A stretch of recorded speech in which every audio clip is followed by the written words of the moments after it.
Hi guys! So this is going to be a two-part series of how I did my makeup for my wedding. Based on you guys' feedback, a lot of you were really interested in seeing how exactly I did my makeup for my wedding. So I decided to break it into two parts so it wouldn't be extremely long. Plus, I don't even think I could have fit everything into one video. So this is going to be the first part, and this is going to be focusing on how I got a really flawless base, how I filled in my brows, and how I kind of contoured my face. Then make sure you stay tuned because part two is going to be all about how I did my eye makeup, the colors I used on my cheeks, and then how I did my lips. So make sure that you watch both parts if you want to see the full tutorial. Alright, so let's go ahead and get started. So I moisturized right after I washed my face this morning, so it's had time to kind of soak in. So the next thing I'm going to do is prime my face, and this is the primer that I used for my wedding, and this is Benefit's The Porefessional. I really love this primer because it really does minimize pores, and I have some enlarged pores throughout the center of my face and on my nose, so I really like the way it kind of fills in your pores. I just kind of work that mainly through the center of my face.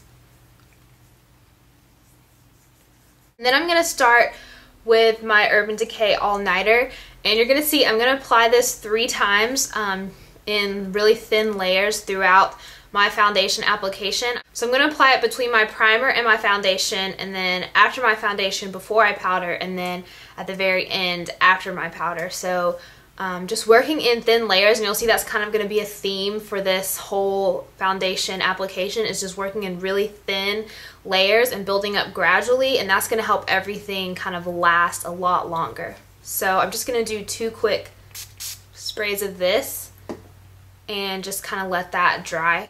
While I'm letting that dry, I'm going to tell you guys the foundation that I used is Revlon Color Stay, and I have 2, and they're both really nasty. And I have to say the one thing that I cannot stand about Revlon Color Stay is the packaging, because you can see it just gets so nasty after a while because I end up pouring way too much out, then I try to put it back in, and then it runs over the edges, it gets stuck in the cap, and it just drips down the sides, and I just hate the packaging of this foundation, but everything else is amazing. My wedding was in the evening at 5 o'clock, so it was still bright outside. All my photos were taken outside, so we didn't use any flash photography.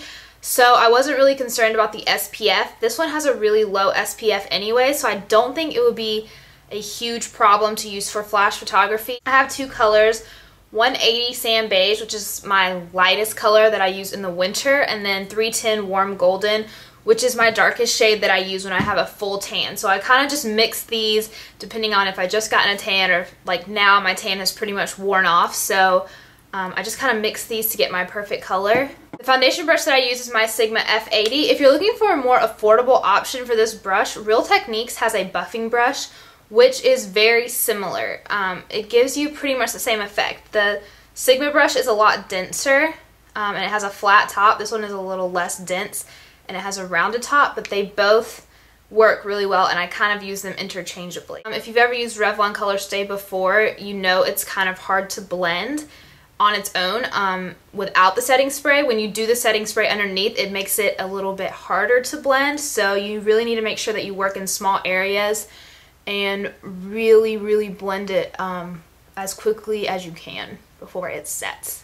I always start in the center of my face and just kind of buff, and then use short strokes, and focusing on the areas that need the most coverage first, and then I'll go back and kind of blend everything out to the outer edges. And I just kind of keep working in really thin layers.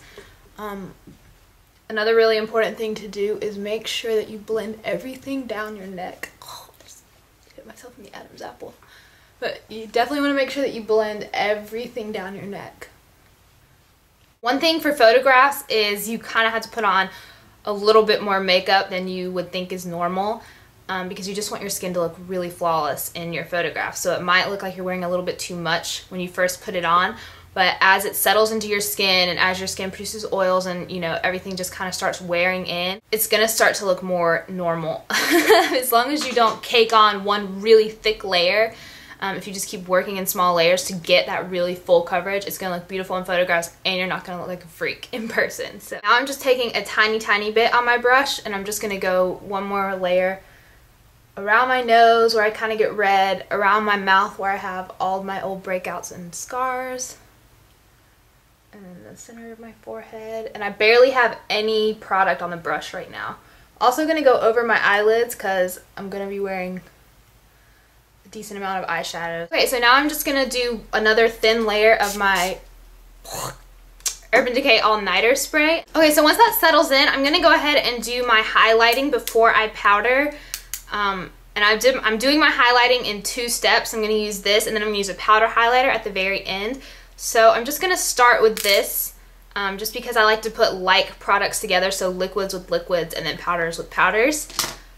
So I'm going to take a little bit of this and just highlight my cheekbones. And you guys have seen me use this before, and I really like this. This is the L'Oreal Magic Lumi highlighter.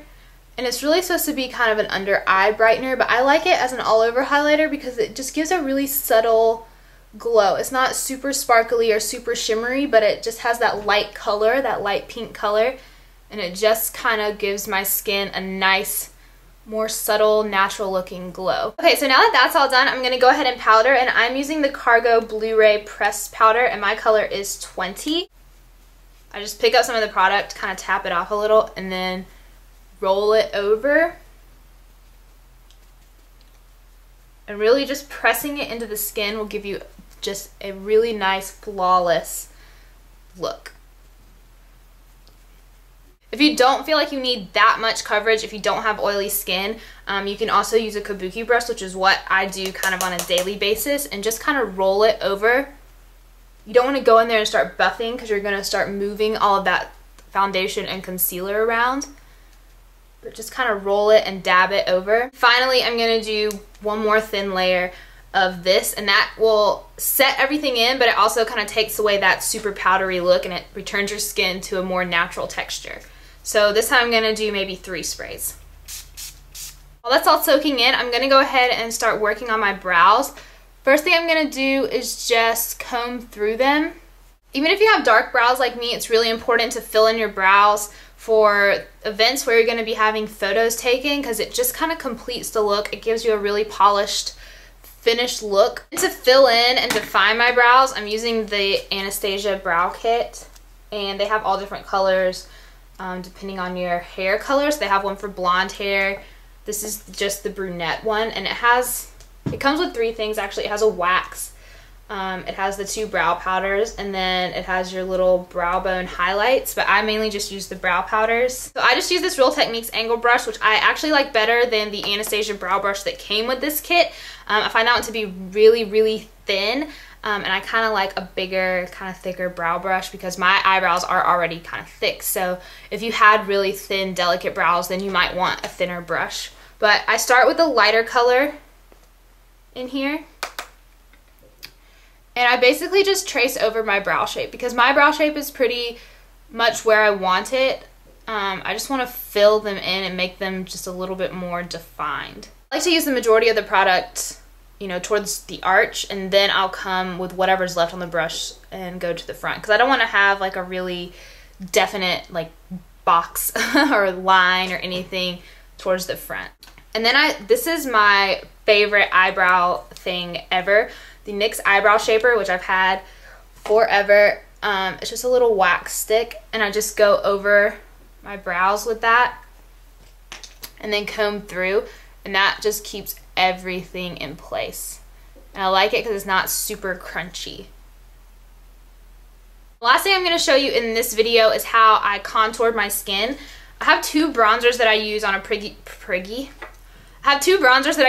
regular basis. The NARS Laguna, which I've used the heck out of, as you can see, and the NYC Smooth Skin Bronzer in Sunny. I use this one when I have a little bit more sun, and I use this one when I'm more fair because this one's a little bit lighter. And to start off, I'm going to use this tapered highlighter brush from Sigma. It's the F35, and it's just a really small tapered brush, and I really like it for contouring. And I put the brush down right at the back of my cheeks, and I work it down below my cheekbones and up into my temples. And hopefully you can see the difference just from doing that between this side of my face and this side of my face. Just that really tiny bit of contouring really just accentuates my cheekbones on this side. So I'm really just putting the product down in kind of a C shape from my temple right below my cheekbone. And then I like to take the Sigma large powder brush, which is kind of, it's a really big fluffy brush, but it's more thin when you turn it sideways. I take a tiny bit more of the bronzer, and then I just kind of use it to blend that out, so I don't have any kind of little definite line. You can still kind of see it, but I don't want to have big stripes on my face, so I just kind of use that to blend it out. And then I take a tiny bit, and I'm just really barely touching the product at all. Go down my nose, chin, center of my forehead, and then a little bit on the tops of my cheeks just to give me a sun-kissed glow. Alright guys, so that is part 1 of my wedding makeup tutorial. I hope this was helpful for you guys. I hope this gave you some good tips on how to create a really flawless base and to contour and fill in your brows for a special event. Make sure you stay tuned for part 2, which is going to be all about how I did my eye makeup, the blush that I wore, and how I did my lips. If you have any other comments or questions, make sure you leave them down below. Thank you so much for watching, and I'll see you later. Bye!